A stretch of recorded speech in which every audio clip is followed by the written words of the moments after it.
Okay, so this is just a thing I think is really cool. So for the purposes of this class, we are mostly going to be talking about what I'm calling here, this is just a Ellis term, is interpersonal helpers. So these are, people who want to be helpful with other people, not in, say, like a medical way. You're not probably a dietitian, or you're probably not in medical school to be a physician, so not a physical health kind of way. And right, so more people who are interested in helping other people with things like stress and relationships and just sort of living well. So there are lots and lots and lots of people who either just want to do that, or who have jobs where that's a large part of their job. And so I'm going to try to hit at least some of the main categories of these. This is obviously not everybody, but we're going to talk about some of these categories. What I'm going to call lay helpers, and these are just people who are, we'll talk about this more, who are, friendly and want to be helpful to other people. That might be some of you. This is what if you've read the Glicken chapter on this yet, they call these people indigenous helpers, and it's going to be a little confusing a couple slides from now, but I'm going to work on it. People who are volunteers tend to be these kind of interpersonal helpers, just want to help people do well and live well and get their needs met.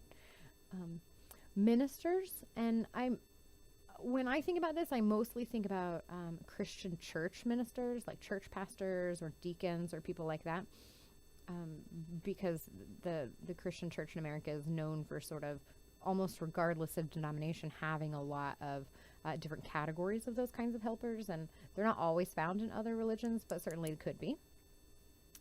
We'll talk about indigenous healers just a little bit, mostly because I don't want you to get them confused with what your book calls indigenous helpers. So people like shamans or curanderos, or when I lived in Louisiana for a while, and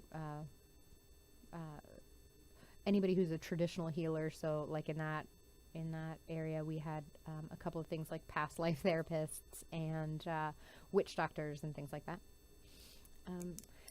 Then we get to social and human services, which is going to be people who have jobs. They are employed in the social or human service field, and then we have mental health professionals.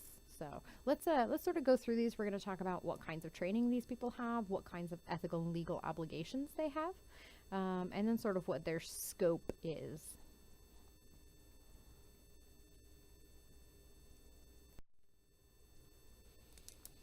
All right, so let's talk about lay helpers, or as you're. So let's talk about volunteers in general. So ministers.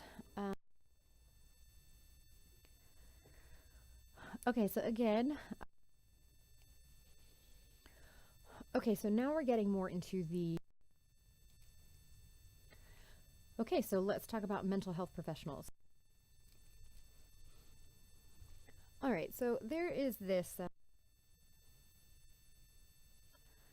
Okay, but ultimately, this